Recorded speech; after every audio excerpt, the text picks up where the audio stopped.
Good morning, good morning, good morning, guys. Good morning. Coffee time. Yeah. Looks like you were on mute, my friend. David, good to have you here. Aaron, Yeah. good to see your face. Mr. Bruce, great as always. Hey guys, while we're waiting for others to join, at least for the first 5 minutes, what's been happening lately? What are you guys excited about? What are you guys celebrating from the last couple of weeks' time? Yeah, so my wife and I just had our third kid. So we got a 2-week-old in our home. And so yeah, we've got our son Finn, he'll be 5 in July. Our girl Tessa, she'll be 3. And now Jedson, 2-week-old boy. So yeah, it's a ton of fun and Yeah. both extremes of a whole lot of joy in seeing Finn and Tessa be older brother, older sister, Yeah. and then just extreme exhaustion and frustration. Yep. So, Absolutely. Yeah. yeah, We get yeah. that, man. Congratulations. That's Thank exciting. you. Thank I- you. Now, with Finn at 5 years, that was before Finn from Star Wars had come out too. So Yeah. nice. So believe it or not, we actually named him when my wife and I first got married almost 10 years ago. We took a Bible class together, and our favorite character in the Old Testament was Phineas. And we love the thought that he's like a warrior priest. And so we said, if we have a boy, we were thinking we'd go Love it. Phineas, but we went with Finley Yeah. instead because we got some Irish in us. And we like the spelling a little better. But yeah, people ask us Phineas and Ferb or Finn from Star Wars. And it's Yeah. like, no, let us tell you a different story. Good. Awesome. Yeah. Hey, we're celebrating with you, man. Yeah. Congratulations. Thank you. Thank you. Somebody else, what are you celebrating? Yeah, we just wrapped up our Yes Camp. So that's youth education sports. And that was a lot of fun. We had divided the kids into 4 teams. And the last game that they had, the championship game, was great. Unfortunately, my Bulls lost to the Lakers, but only by 2. And it was awesome to see the excitement that the kids had, the parents and everyone as well. And I think we're going to see some good relationships and good fruit from it. So we're celebrating that right now. That's good. Is this your second or third round? Remind me. Fourth. Oh my goodness. Yeah. So we're going to do a one night, one off on a Friday night. We're going to get some money from the county to do that. They supply sort of funds to organizations to do those sorts of things. Great. And that's when we'll also unveil the rings for the championship team too. And then we'll probably do a 5th rendition of this as well in the future. So good, man. I'm so glad that it's producing like that. That's awesome, Aaron. Yeah. Aaron, do you mind telling me a little bit, just quick context on that idea and what you're doing? Yeah. So I've got a lot of sports in my background. And when COVID hit, one thing we noticed was the teens were especially suffering, the kids and the teens. Yeah. Suicide rate went up dramatically. And a buddy and I said, well, it'd be good to get something started, some sort of camp, have a kind of like a youth atmosphere as well, and have a component of education involved too. And so we started a camp called Yes Camp with a bunch of other guys as well. And it's an interesting thing because all the guys are from outside the church. So it's definitely a community sort of organized team. And what's been interesting is we've been able to bring people in to teach kids how to do practical things, how to sew a button, how to change a tire. So we're doing very practical things. Usually there'll be about 3 classes, 20 minutes a piece. They'll do a rotation of those 3 classes, and then we'll play basketball. Then we'll do a short devotion afterwards. And many of these kids are not churched, so it gives us a wonderful opportunity to let them know about God. And now we're going to be doing a Bible basics course, a 6-week course here. And so we've got some interest there too. So once we get back from being up north, we're going to do that, and should be a lot of fun. What a cool idea. Yeah. What kind of age range are you guys getting with that? Yeah, so it varies, just depends on what's going on with the schools, with the different sports and all of that. So we've seen older teenagers all the way down to about 10-year-olds. And so we try to accommodate all that sort of age group there. And it's strange because some nights we'll see like 20 kids and other nights we'll see 40. And so that all varies. That's all in flux as well. but we're seeing a consistency with a certain group of kids and a certain group of families as well. So we're trying to build into them right now. Very cool, man. Thanks, man. Yeah, good stuff. In fact, probably 2 iterations back, I had heard about Yes Camp. Aaron was telling me about what had been happening, and then Church of God did a write-up on it as well. So if you wanted to go back into the archives, Jesus is the subject, there is a basic write-up there about it as well. So good stuff. Hey, Ron, welcome to the call. Good to have you here. Hey, good to see you. Yeah. Hi, Bruce. I see you. Oh yeah, I can see you. I guess you can see me about as good as I can see you. So anyhow.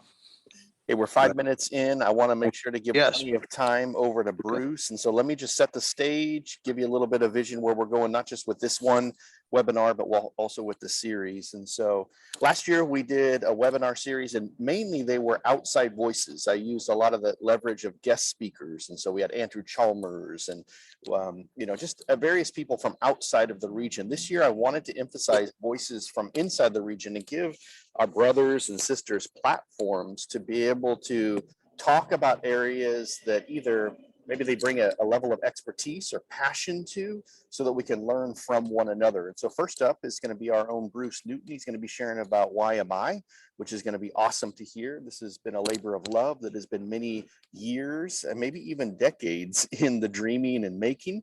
And so you're going to get to hear firsthand before this is even launched about what's up and coming. I'll give a little bit of pitch about that right before he starts. Next, we're going to have Aaron Talbot up, and he's going to be talking about virtues, which if you get into a deep conversation with Aaron, you're going to hear about classical virtues quite a bit. And then also something that has been just, I'm sure Aaron probably already had this in his heart, but something at least I've been able to glean from him just about friendship and partnership and the incredible importance. So you heard him briefly talk about it at the annual conference. I want to give him a full hour to be able to really dive deep with us. You'll probably hear loads of quotes from Greek philosophers and ancients and stuff like that. So you're really going to get a lot out of it. And then the third round is going to be Dr. Dayton Kitterman. And so I think Dayton is so kind and familiar to us that oftentimes I think we forget about really the deep roots and wide influence that he has, especially in like the Tulare County Central Valley area. He's established multiple counseling centers over the course of his ministry years. There's a new one that he has up and running from the last 3 years, or maybe a little bit more than that. And it's a biblical counseling center, and it's just phenomenal. I've personally benefited from it. My daughters have personally benefited from it. And I'd love to just make sure that you understand about what he's doing, the resource that is available, how that might help you individually, but also with people in your congregations. It's a really, really incredible ministry that is influencing hundreds of people on a regular basis. So that's kind of where we're headed for at least the first 3 months. But without further ado, I'm going to hand it over to Bruce. You're going to hear about Yosemite Ministry Institute because, as many of you know, we have a choked leadership pipeline. We may have empty buildings. We may have churches that need somebody to take the helm, but oftentimes we don't have many up and coming ministers. And so Bruce has been kicking this problem around for a long time. He's looked at it from just about every angle possible, and born out of that is YMI. And so with that, I'll hand it over to Bruce. Except you've got to unmute your mic, Bruce. Okay, there I am. Okay, awesome. The idea from this stems from, of course, like Michael said, from decades of observation of what's going on within the broader church, not just ours, but the broader church, looking at universities and seminaries that are associated with the Church of God and beyond, and noting that, number one, they're not kicking out any new ministers. It's virtually zero. And I really became in contact with that. I was teaching a Pauline literature course at Azusa Pacific University, and I had 35 students in one classroom. And about halfway through the class, I said, I just need to ask a few questions. How many of you guys or gals are planning on going into the pastorate after this? I mean, the reason I asked the question is it's a Pauline literature class. And it's like, wouldn't you be considering it at some point? not one hand went up. And I said, so nobody at all. Finally, two raised their hands, and both of them said they wanted to be in counseling and associate themselves in a minor way with the church, kind of hang out a shingle for one day a week or something like that as a point of possible contact and building their business. Okay, well, that wasn't anybody really aiming at preferred ministry, as it were. So I asked why. And they said, it's simple. It really came down to this. Several of them said, I would have considered it. I would have wanted it, but I can't spend over $200,000 for an undergraduate education and come out and make, if I can even find a job for $35,000, it just doesn't pencil out. I can't support a family. I can't even support myself. So it's a no-go. And at that time, I really began thinking about, boy, something's got to change here. Now, when I went to Azusa in my undergrad years, Azusa Pacific, hang on to your hat, was $2,800 a year for room, board, and tuition. Now, a lot has changed since then. I'll talk about this. I've got a little paper that if you guys give me your email addresses, I will clean it up a little bit and send it to you. It goes into a little bit deeper description of what's going on here, and I may kind of read through it just a little bit as we go. But when I got back into, I got right out into ministry in 1976. As soon as I got married, I was in, and some of you are going, 76? Did they have churches then? Yes, they did. I was serving at the Intercommunity Church of God in Covina, California. And Howard Herringshaw was the lead pastor. Frank Bearden was the music guy. I had a degree in music and a degree in theology, but Frank was there before me. So he got the music part and I got the kids part. And my first year in ministry was, yeah, that's really great, Mike. So puts it in perspective. So actually, when we got started, it was a terrific year. We had 7 kids in the junior high and high school combined, and in a year there's about 115 people in church, and within a year we had 120 kids in the youth group, and that did not sit well, believe it or not, with the majority of the adults in the congregation. They wanted to know what all these kids were doing around here, just making noise and trouble and so we, in a short while after that, we decided we're going to take a break, and we did. I told the Lord, I'll tell you what, I will be back in a year. I'm just going to go out and sell real estate with my wife and do stuff like that. Well, it ended up 8 years later that I got back into the game. I was living up in Oregon in a little teeny town outside of Grants Pass. And by then I had been in business and I had more money than anybody ought to have. And Ron will remember those days when I got him into the same business I was in. And I made a ton of money, and more money than anybody should. And so I bought a ranch, and I retired at the age of 32. And then the Lord decided that he needed me back in ministry. So he made the underlying company go bankrupt with a hostile takeover. And at the very same moment, our third child was born, and we didn't know it, but 13 days later, we found out she was only at the beginning of 4 open heart surgeries throughout her lifetime, very complex, and very few people, maybe only one in the world, could actually pull it off. And so at that time, we lost the ranch, and the Lord started tapping on my shoulder saying, don't you think you said a year, right? It's been 8 years. Don't you think it's time? Yeah, yes, sir. I do think it's time. And so I had enjoyed the money. I had enjoyed all that, but I realized it didn't do anything for me. I was desperately needing to feel like I was back with God again. And so I got back into ministry at the First Church of God in Fresno, California. And that worked out to be a really good 3-year period of recovery for me.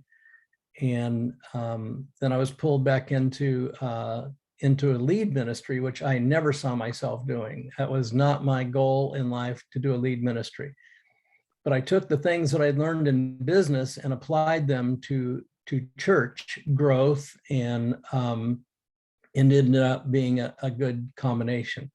So fast forward to the year 2001, I'm teaching at Azusa while trying to run a church with 300 plus people in it, and realized real soon that doing a church and teaching at college is too much. And so but I took a lot from me, realizing the pipeline truly was dry, and there was a couple reasons. So I'm going to just read pretty quickly through what I've written here, and it's some of it may be a little bit complex, so I'll keep rolling.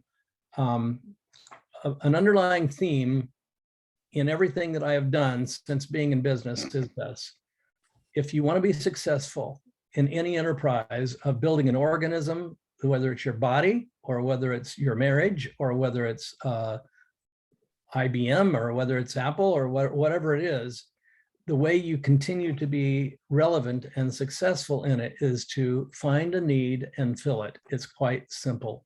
Find a need and fill it. Right now, in this time in history, there's never been loneliness peaked this sharply. There's never been discontent this sharp. There's never been a background of hurt and of offense and of just a dark cloud in the background of everyone. What none of us probably are talking about yet in church settings is something we fear to talk about. And I would approach it very warily, and that is, how many people in your church are scared to death of World War III starting? You know, if I read the media, it says that it's running close to 80%. And I would have assumed that my church people feel the same way, but nobody is bringing it up. It's the untouchable subject right now. If you want to clear out a room, go to a party and say, hey, anybody want to talk about death and dying? You know, it's a good way to get people to clear out of the room. So, okay, the beginning of Yosemite Ministry Institute really had its roots back when I taught that class at Azusa and realized there's nobody going into ministry. And there's really two reasons. The primary, which we have control over, is monetary. I talked to the president of Azusa Pacific College at that time, and for 10 years afterwards until he died. John was a roommate of mine during college, and a treasured friend. My graduate degrees from, one of them is from Biola, so Talbot University, that's named after Aaron Talbot's family. And they come from a different point of view, but it was a stringent academic program in apologetics that I really learned a ton from. And with all that put together, plus I have another master's in learning development theory, which is, you know, I didn't plan all those things. They just sort of happened. I bumped into them. I'm a total accident in my life. So other than God apparently was doing it. So the beginning of YMI, Yosemite Ministry Institute. Why? Because it's critical, because there's no other name under heaven whereby men may be saved, period. And our belief is within the Church of God, I think pretty much totally, that without Christ, you enter eternity without Christ and you stay without Christ. And that is a horrific idea for anybody. And if we have any compassion upon anyone, it suddenly becomes urgent to the extreme to find a way to get that message through to them, because everybody's on a declining timeline. The time is ticking out. So Paul had the essential problem that we do in Greco-Roman culture. He was trying to engage a culture that was absolutely Christless, had never heard of Christ, and had a zillion gods, if you read the Mars Hill Chronicle, if it were, and you find out nobody even knew who he was. Nobody knew who Christ was or the monotheistic God was. But we have the same problem because our worldview has been abandoning it since the 1930s. Europe started abandoning real truth or absolute truth in the 1890s. We started abandoning it in the 1930s. And it was a very slow burn, but it caught up to us. And so by the time the 60s and 70s came around and I was a teenager, and it was free love and Haight-Ashbury and dropping acid and the whole 9 yards like that, then we started to take a wide divergence away from God. And so Paul had the same problem in that nobody knew God, nobody wanted to know God really, but he had to utilize entirely new ways of presentation. 1 Corinthians 9:19, I'm going to read it. 1 Corinthians 9:19 through 23 says this: though I am free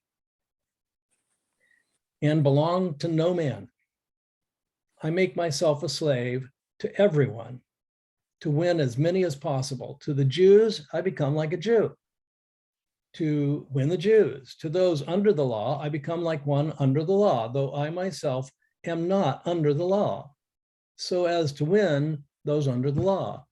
To those not having the law, I became like one not having the law, though I am not free from God's law, but I am under Christ's law, so as to win those not having the law.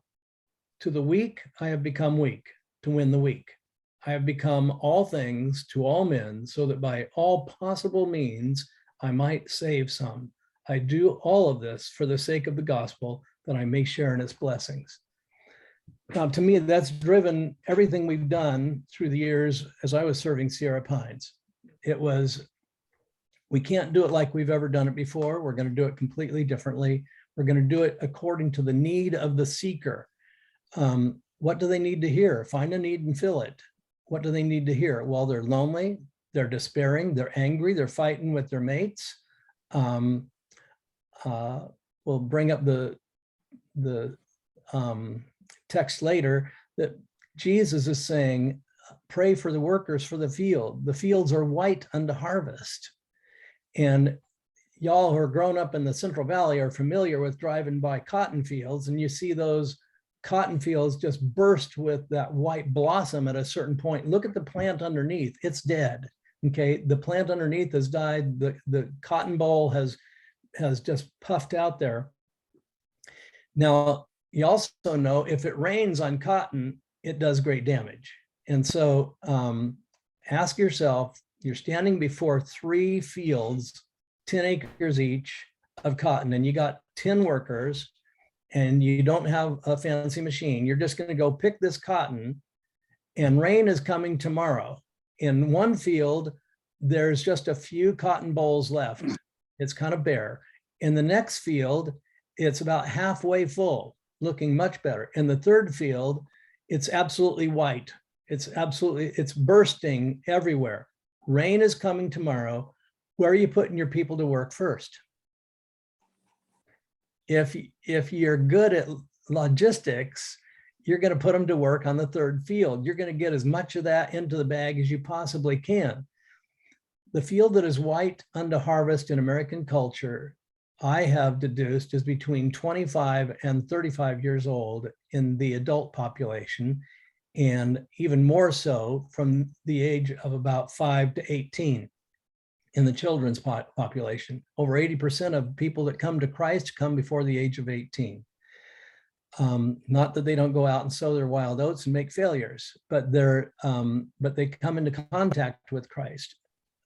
That's where, if you're going to spend your money on evangelization, that's where you spend your money. That's where you spend your effort. That's where you spend your resource, because that's where you're going to get a big harvest. And what we noticed is this: you bring in kids, and that brings in the young families. Those are both broken right now. I've never seen such a time in history as now, because look at all that's happening with, dare I say it, with the whole idea of making our kids sexually aware at the age of 5 or 6 years old and giving them a choice. Are you kidding me? This is I couldn't even choose what brand of cereal I wanted by that time. So it's a dangerous time to be a kid. It's a dangerous time to be a young family. And about that age, if you got married when you were 22, 23 years old, when are you starting to run into problems in your marriage and starting to run into conflict? It's about there, so when you're in trouble and you're down on the ground, that's when you will consider anything, even the possibility of going back to church. And when you get kids on the stage, grandmas, grandpas, aunts, and uncles are all required to be there. We found out we had a larger intake of people when we had kids in our program. We had a larger intake of people over 65 than we ever had before, because they came because their kids and their grandkids were there. Their devotion was there. So in the current model of church ecclesiology, if you will, the current model is a model that was created before 1935. It was created in an agrarian culture. The reason you come to church at 10 or 11 o'clock on Sunday morning is by then the farmer has milked the cows, fed the chickens, and slopped the pigs, and he could get in his buckboard and drive to church and have dinner on the grounds afterwards. That's the reason we choose that time. But it's also stuck pretty well, because the main people that are going to want to seek church have set aside Sunday. A far greater population is set aside Sunday for time off than any other day of the week. And so starting a church on Saturday night, I find might work in the urban areas in the church, but does not work in the country. At least it didn't for us. We did it. It was a do it over, didn't work. We found out we got better by, rather than having a Saturday night service and 2 on Sunday, we did 3 on Sunday morning, starting 8 o'clock, 9:30, 11 o'clock, and then we could get all the people in that we had to. But the model that we're using is thoroughly outdated. And with the onset of a much faster paced, consumer-driven, information-hungry society, stoked by the immediacy of online communication and social media, the earlier church model has struggled to stay relevant. It's just really struggling. Do I still think you should do Sunday morning services? Absolutely. It's the time that most Americans have set aside to go to church. And so that's, I don't think that's going to change anytime soon. It's had long sticking power. Earlier educational models in the church and for post-education became entangled in a quagmire, if you will, of government funding issues. So the reason that Azusa was $2,800 for a year back in 1971, when I first started going there, was that there was no money, from the government, hardly any money from the government. But as money increased from the government, Christian schools kept track with doing that. And then they arranged all their finances around it, and now they're dependent on it. And so as a result, the average kid going to the classes that I was teaching back in 2001 was paying close to 50 grand a year. Now it's over that. At Azusa, Point Loma, Biola, and many of the others, they've been spending tons of money. It just doesn't work. Beyond that, all these changes that have happened, most professions have accommodated the changes much more easily than we have. So if you're going to go into IT, information technology, you'll go to maybe 1 year of trying to get licensures. And then within that year, you will make more money by triple or more than one of our college students coming out with a bachelor's into Christian education.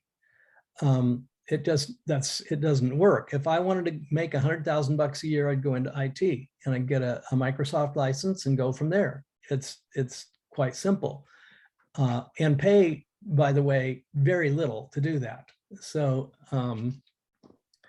the return on investment is extraordinary compared to us. The older model of education also, it takes forever to change educational models, by the way. It's like, it's a Titanic. If you got a degree in computer science from a college or a university, you'd be sadly outdated the day you stepped into the market, because it takes them so many years to print a textbook, to create and print a textbook. And that's not the way it's done anymore, but they're making this very slow turn. And they just don't keep up. As a result, the church has modeled itself in a way that would try to train a pastor for the 1935 church. Still does. That's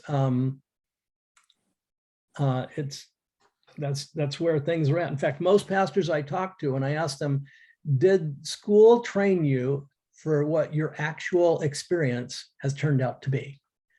And nearly all of them will say, not even close, not even close.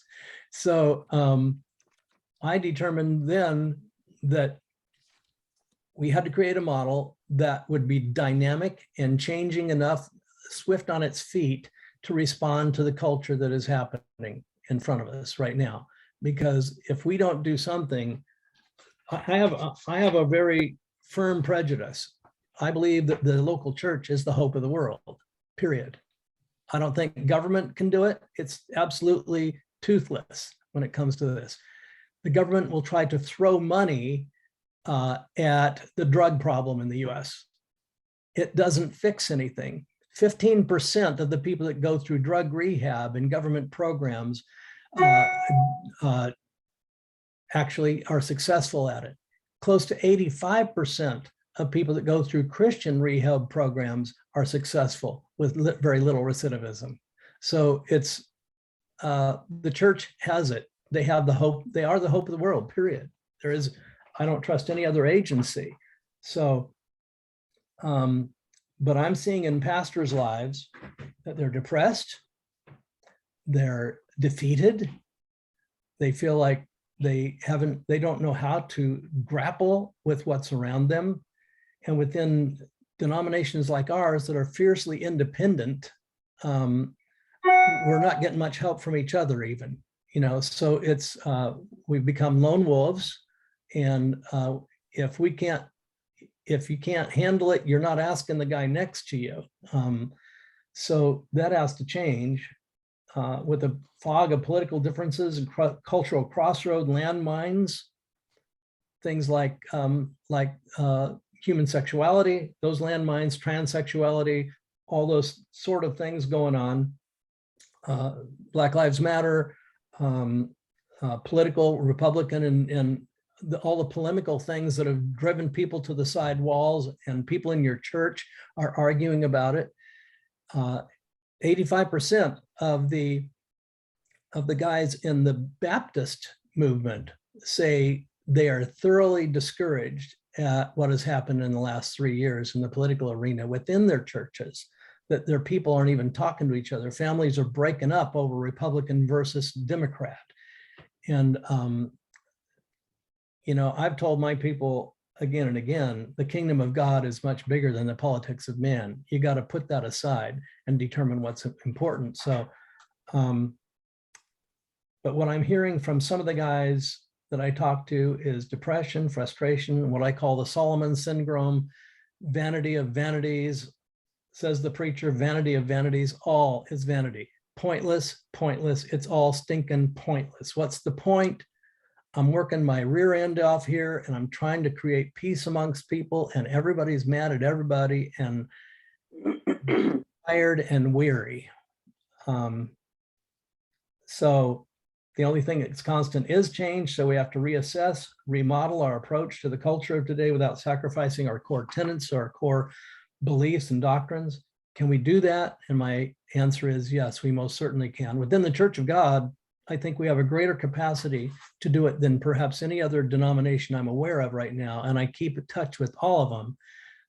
But I think the Church of God has a greater capacity. It's more flexible. We have less, we believe in the core tenets of what we do. We believe in the core values of critical doctrine.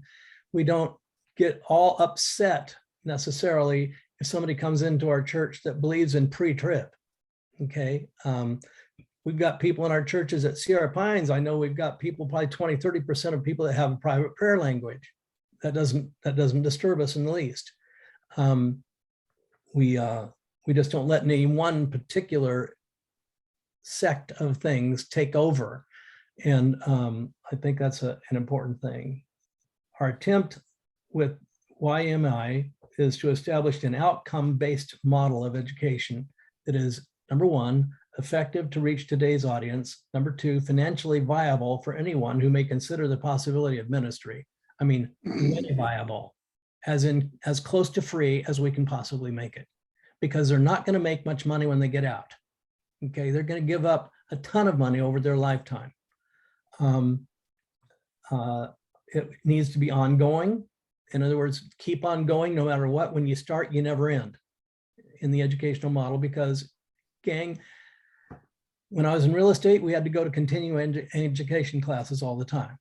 When I was a teacher in the California school system, we had to go to continuing education all the time. If you're selling insurance, you have to go to continuing education. Ours is the most complex, wide-reaching, critical job on the planet, with more complexities in it, and as many complexities as you have people in your church, compounded by their dysfunction. And with that, you don't have to go for any continuing education.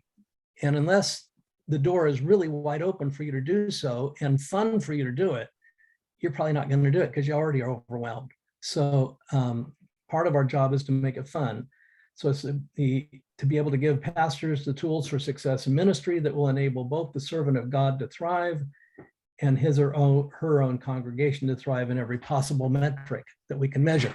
So now I'm going to go right into, I'm going to take a break here and go into what is the school itself. What are the components? Because it's a 4-component program, and that keeps it flexible and movable and adaptable, dynamic, so that it can change with the needs of both the population of the community and the culture, but also the needs of the candidates who may assume it.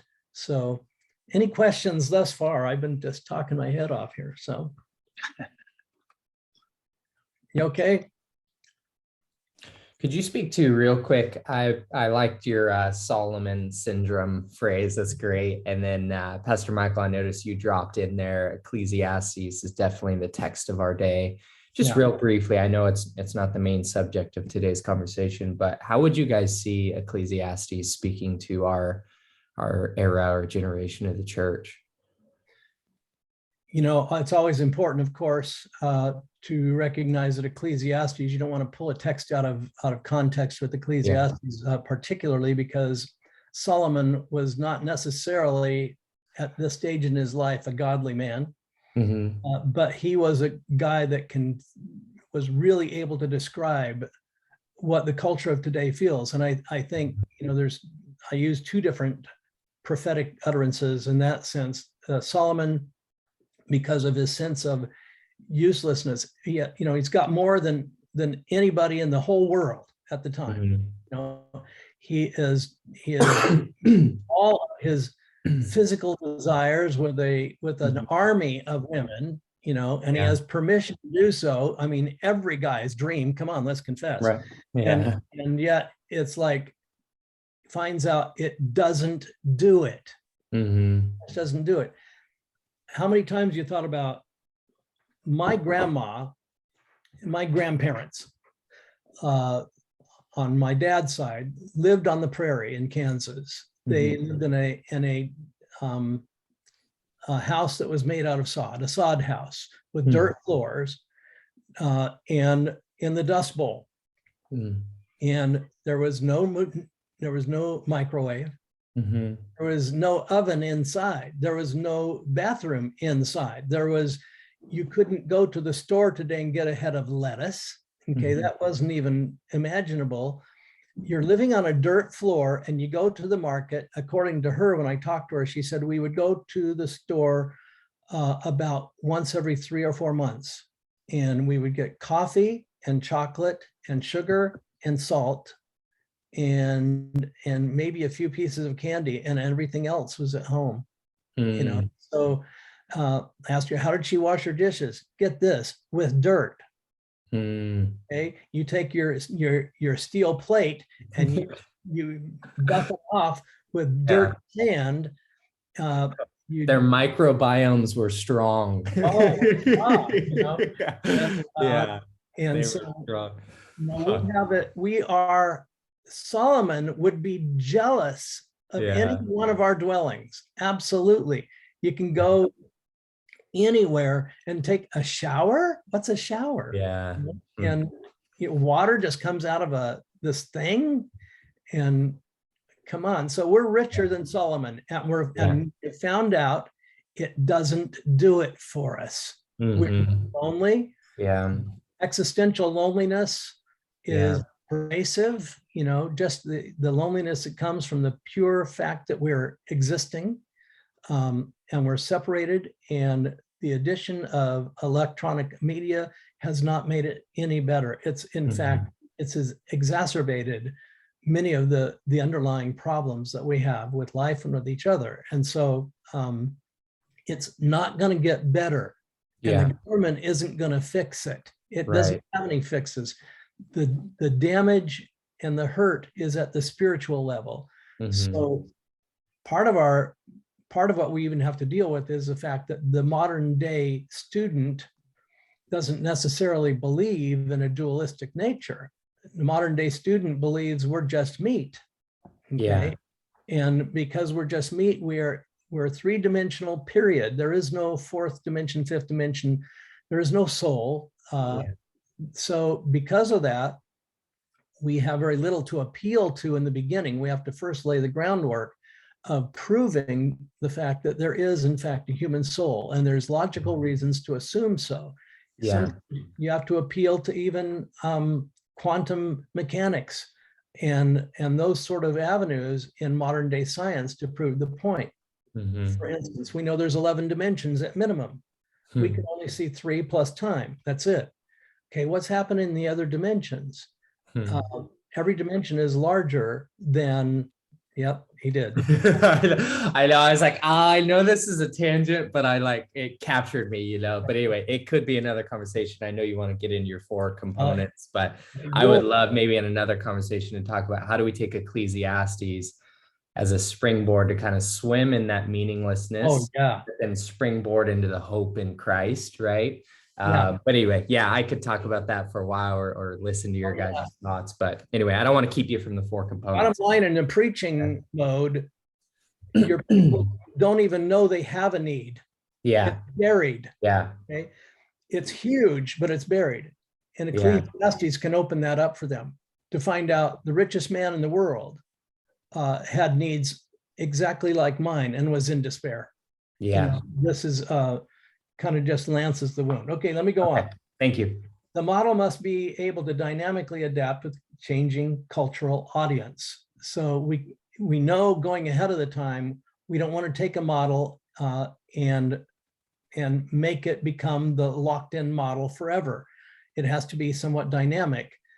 I think Michael Guzman's heard me say this before. In every organization, every organism, you have a 5-stage development thing. You start with creation, which the blue sky possibilities. It's awesome. This is going to be so much fun. We're starting this church. We're starting this group. We're doing whatever.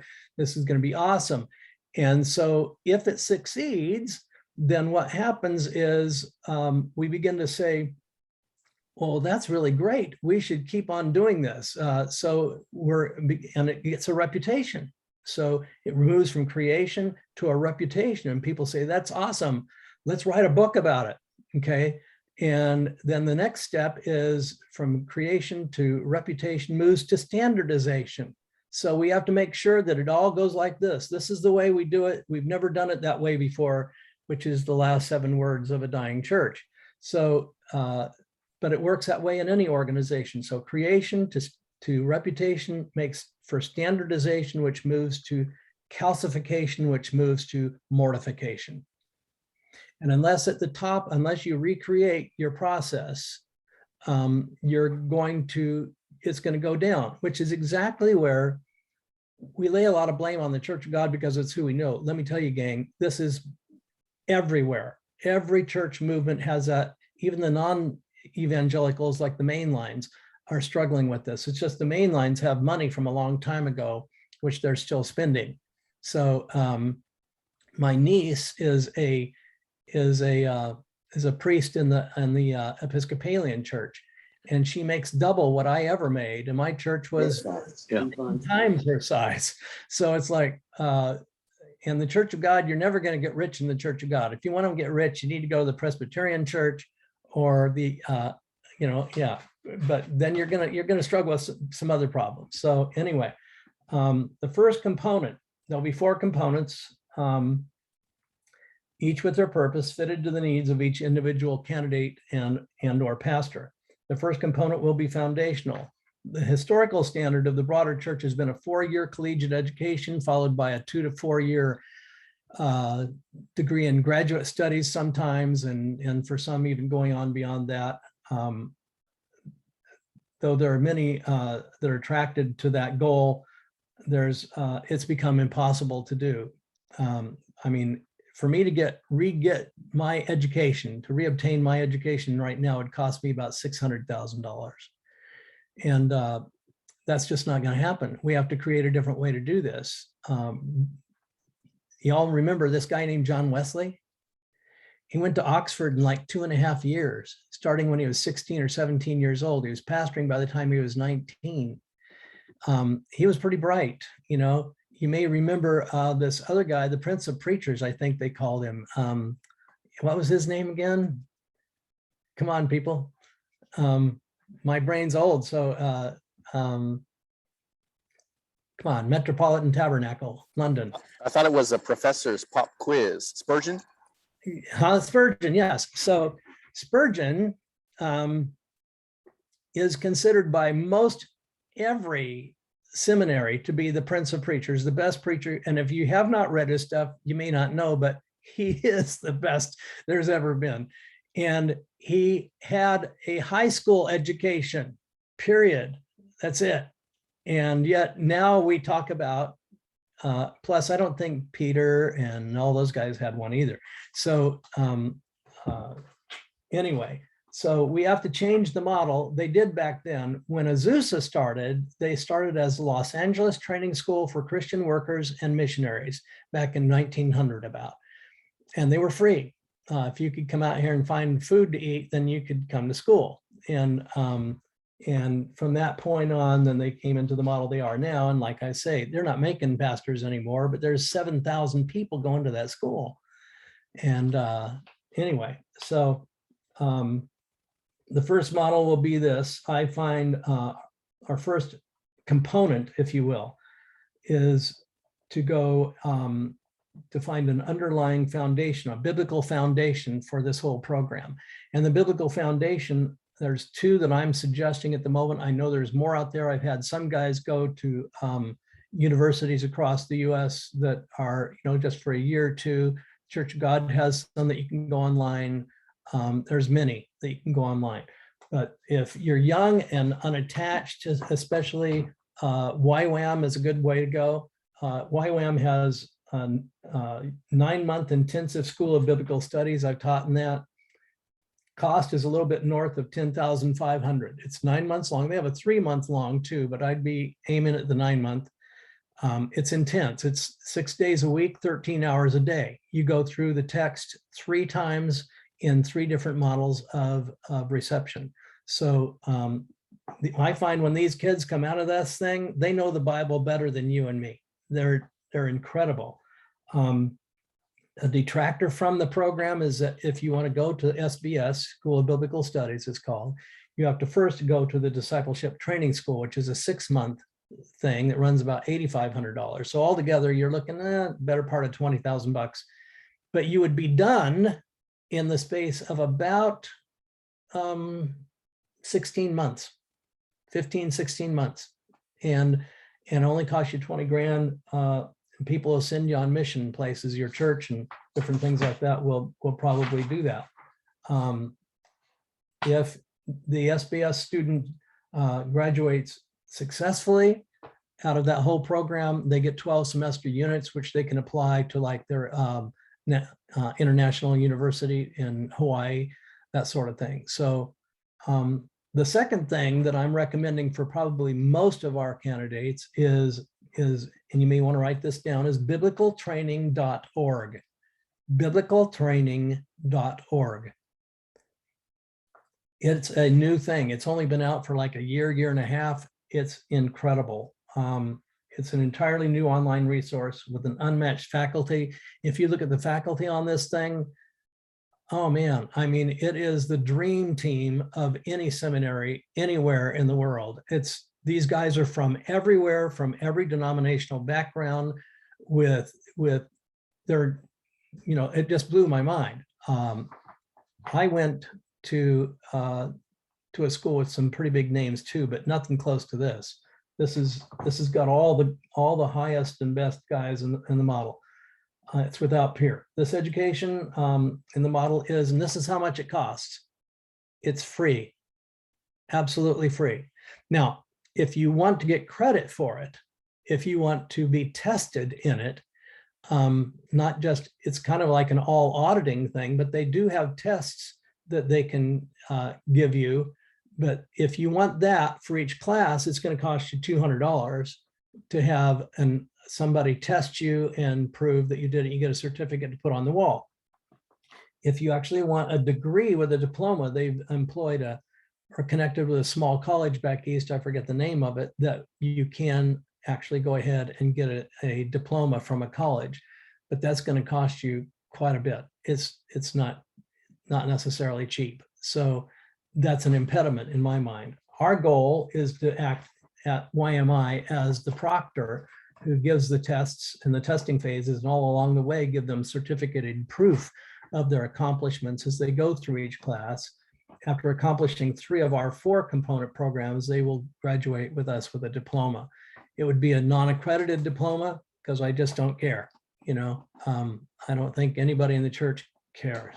They want to know, can you do it? Is there proof you can do it? Remember, this is an outcome-based educational model. We're trying to make, in the end, a pastor who can be successful in their enterprise, because it's no fun not being successful. It's not. I would use language I don't want to use here. So the second component is to be, will be the Church of God's Leadership Focused Ministry Program, development program. And we've sent a few through that from Sierra Pines. And these guys, even like Brett Wilkinson already has a master's, and he was really blown away by the practical usability of this program. So it's a 3-year program. Is there a 3-year program, Michael? Yeah, you can do it faster, from my understanding. You can be working full time and do that. In fact, it's really kind of made for that. And so you're not going to be slowed down by it. So some of these components can actually be concurrent, if you will. So that program, it will serve as a bridge because it brings you into licensing and ordination. So that's kind of cool. I still don't consider you ultimately prepared for ministry, though, just because you've gone through that. Book learning is different than practical learning. So what you find out on the street is different than what they said in the book.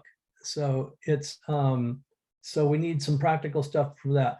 While you're going through that second component program, the person that gets in our program, we will attempt to place them with one of our churches. If they're coming from our district, they're going to be placed with a church within our district. If it's their own home church, if their own home church wants them, then they get first choice. But it's like we will find a place for them to serve within the Church of God district, to find a pastor who will oversee and walk alongside them.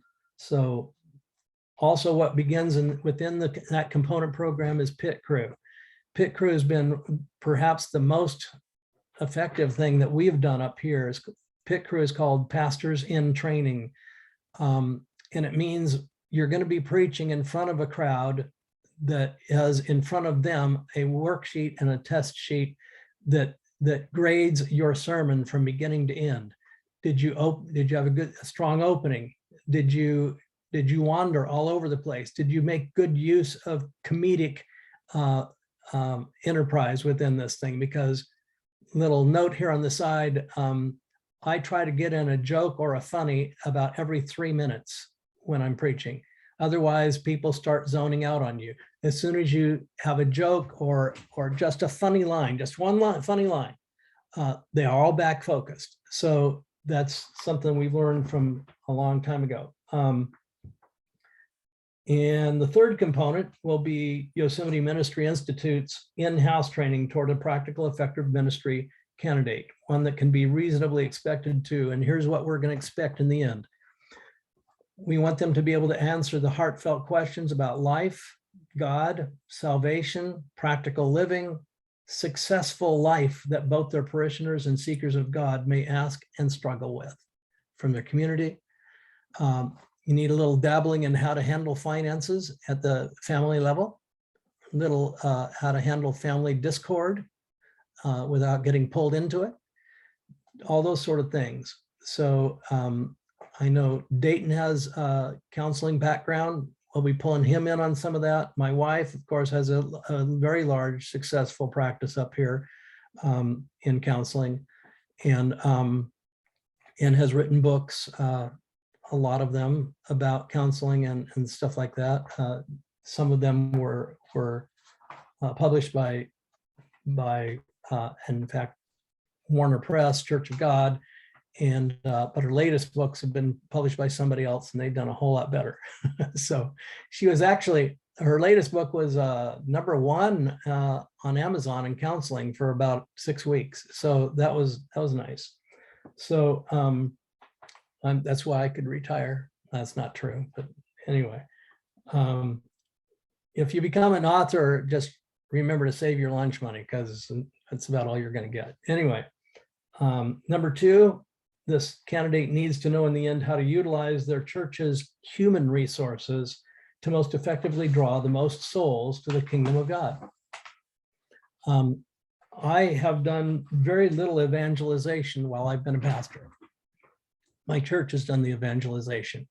I guess you could say I've done evangelization from the pulpit and from counseling and stuff like that on the side, but they were the people that brought people, starting with 35 people through the years. Literally over the last 30 years, thousands and thousands of people have come to Sierra Pines Church, because if you're a preacher in today's world, you're preaching to a parade. The people that you're preaching to today aren't here next year, and some of them are here and some of them are gone, and you got new ones. And I go to church now, and when Mike Masacchio became the pastor, I'm still on staff as legacy pastor, but when Mike became the pastor, it just pulled in a whole lot of younger families, because there's a young guy up on the stage, and it's been incredible, really. But I don't know 2/3 of the people that go to Sierra Pines Church in 2 years. I don't know them, and they know me. They'll say, "Hi, Pastor Bruce," and I don't think I've ever seen them before in my life. So I don't know. It could just be brain damage on my part. Number 3, they need to be effective in the pulpit, the coffee house, and the counseling room. Although in the long term, I don't suggest, once you get past about 80 people in your church, you need to pull out of counseling slowly. And by the time you get past 125 or so, you need to find a counselor somewhere you can attach to the church, because 5% of your people in your church will recruit 95% of your time. And so, and they're not the ones that build the church. They're the ones that just, in fact, they don't listen to a word you say. They just come to complain to you about their mate, and they will never follow your advice. Forget it. I've tried it. You're talking to a wall. So my wife takes that over. So anyway, you need to be effective in terms of the challenges of church finance, not only in terms of understanding a balance sheet and raising funds, but in terms of projections and the entrepreneurial enterprise of using those funds for future growth. So it's what I call the bungee cord system of finance. Sometimes you have to spend money you literally don't have so that there will be money in the future. Because if there's nothing attractive about what you're doing, you're going to lose momentum. And momentum is the number one thing that is going to help your church consistently grow. So you need to know how to spend money to make things attractive to people who are seeking. If you come into Sierra Pines, as some of you know from being there, are you hungry for a breakfast burrito? Because they're every Sunday morning. They're there. The first Sunday you get there, they're free. The next Sunday after that, they're $5, but the only ones that are similar in town cost $13 or $14 at the local restaurant. We've got free food out front as you come in. We got free coffee everywhere. We've got all the stuff that would attract a young family. Kids beg their parents to come to church. And that's part of our reason for making the kids program as interesting as it is, because if the kids want to come, the parents have to. I mean, if your kids get up in the morning and say, Mom, Dad, can we go to church? How guilty do you feel if you don't? And that's what we're trying to do, is create some guilt on that level. So number 5 on that, underneath that one, is casting vision that truly engages their congregation and community. And last but not least, we have to answer the up-to-date queries and challenges coming at us from a society who no longer takes God for granted or assumes his reality. Because of these issues, which are forever changing and morphing, we need to create a robust, rapidly growing scholarship in apologetics. We already have some here. I'm sure some of you guys have studied it to some degree as well. During their third component of YMI, the student will face the universe of ideas coming from postmodern philosophy and science, history, canonical studies, cosmology, psychology, theodicy. Theodicy is a real big one because that's answering the question of how can God be a good God if there's so much suffering in the world? And it's defending God in the face of human pain.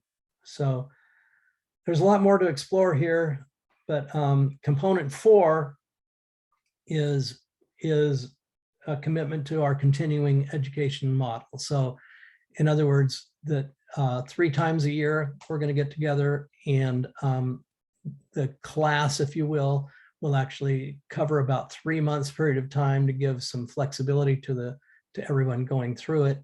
But we'll bring in some very successful people at different levels of the Christian experience, and they will probably ask you to read a book, buy a book and read a book, and then maybe write a short paper on the book. And it probably would help you in your own pulpit as well, to have that in your back pocket going through those sort of things. So Marty Grubbs will be up on the line. I'm sure Jim Lyon will be on the line. Rod Stafford. So some of those guys from the Church of God, and some people from Biola that I know I will pull in as well, because we'll probably go back to doing a yearly apologetics worldview conference every year, and that would be something to attend. We would pay for the speaker at that, and then we'd have a book that either they had written or something like that. Guys like Gary Habermas, who's probably the world's leading expert on the resurrection, and probably in the top 3 on the Shroud of Turin.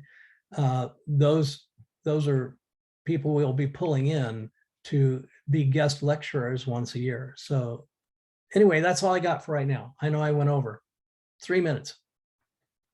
No, you're good, Bruce. Awesome. I know Aaron had sent me a message saying that he was having some web issues or internet issues, and so he was trying to log back on, and so he apologized for that. And then you saw David just said he had to jump off for another meeting. So thanks so much, Bruce, for introducing YMI to us, giving us the foundation for it. What about how would a pastor connect? So there's the details about what it is. But let's say that Ron here has a person he wants to get plugged into it. What would you want them to do? Basically, in our beginning, I'll be ecstatic if I'm not looking for a 30 student body. I'm looking for, and the first year, as we begin to really get things rolling and together, I think if we have 3 to 5, that'll be successful. That'll be awesome. And then hopefully it'll grow from then. But going into September, I'm going to hopefully within the next month and a half, put out a brochure that to all the pastors, and as you know, I'm going around to all the churches and knocking on doors, and I'm personally seeing who they've got sitting in their audience, because I'm looking for candidates that might be out there, and asking the pastor themselves. And we'll start it cooking. I've got actually right now there's 2 that are online right now, 3 that are online right now. One's from Bakersfield, actually not Bakersfield, but his church is Bakersfield Church, and then he's actually serving in the Army back east, but he wants to get into ministry. So this will work out well for him. And then there's another young man from up at Sierra Pines that kind of blew my mind the other day, said, I want to be part of this. And so, okay, that's great. So if you've got somebody in your congregation who you think might be a candidate for doing this sort of thing, just let us know. The other part, which is obviously it all can't be free, but I would like to figure out a way for all these candidates to make it as close to free as we can get it. If they decide to go to YWAM and DTS and stuff like that, I would hope they would try to pay for their own DTS. We'll help if possible, but if they have some skin in the game, maybe they'll go the distance. And so we're trying to carefully balance that one. On the other end, pastors that are currently pastoring, I know they don't have a lot of money to work with. And so when I say how much it would cost, I'm saying, we're talking $200 or $300 a year, so as close to free as you can get it. And that would be if we have, let's say one of you is going to be teaching. We want to reward you a little bit for your time and your expenses going into the process, teaching in a particular subject that you really have a heart about. And so if you're going to do that, then we need to probably at least get you $1,000 or something, because it's hard work teaching. I've done it, and it's hard work. And so it's my teaching probably will not take much place until a student gets within the 3rd area, which is kind of our graduate area. By the time you've gone through your 2nd, you're already probably on your way to getting licensed and ordained. The 3rd part, with dealing with all the practical issues and pastorate, church growth, apologetics, all those sort of things, just the 10,000 things that you know about ministry that it would be hard to write down in a book or a program. But ideally, this is going to be really powered by mentors as much as anything, because in my observation, the people that are most powerful have been mentored by somebody who knew what they were doing. 95%, if you heard this one before, I'm sure 95% of all Nobel Prize winners were mentored by previous Nobel Prize winners. And there's a reason for that. So hang out with successful people in whatever enterprise it is that you're involved in, that you're excited about. The old line goes, take a rich man to lunch and pay for the lunch, so yeah. One other question, Bruce, is there a website or anything like that where people can go find out more about it, or is that not yet ready to go? I would suggest that you at least go and really rustle around biblicaltraining.org. And I will be sending out to all the emails that you may supply me with. I've got Ron's email, I think. I don't know David's information. Where is David working? David Hawes, where is he working? He's in Madera. So Madera. He's the pastor from the Well that Mike is partnered together with. Yeah. Okay, I should know him. They were at the church the other day, and just my brain doesn't work. So yeah, he's so yeah, I'll try to get some of that up online within by this is April, May. By June 1st at the latest, we'll have that. Also, I just wanted to remind everybody, what date is it that we're going to have a pastoral retreat, which is, what did I just do with that? Let's see here. I'll send you that as well. It's about a week and a half after the council retreat up here at North Campus. We'll be having Monday, Tuesday, Wednesday, I think it is, a pastoral retreat, and invite everybody. They don't have to pay anything. It'll be largely funded by YMI. So not only will we kind of make our case there, but also just to get the guys away from everything, maybe hit Yosemite for half a day, that sort of thing, eat a lot of tri-tip and good stuff, and eat excessively and play excessively and Good. learn some stuff. So yeah, so that'll be coming up then. So Awesome. Well, thanks again, Bruce, for the time and for the information. Thanks for this labor of love. And we look forward to being able to hear more and seeing that first round of graduates. That's going to be really amazing to be able to watch and see. So that is going to be. All right, friends. Hey, if you want to jump on at 11 o'clock today, we've got the decentralized church discussion. And then today at 1 o'clock, we've got the Bible project. And the homework on that one would be really short. There's just one video to watch. And so if you're in that loop, you can go ahead and watch that and jump into the conversation. So take care. Blessings all. See you guys. See you around.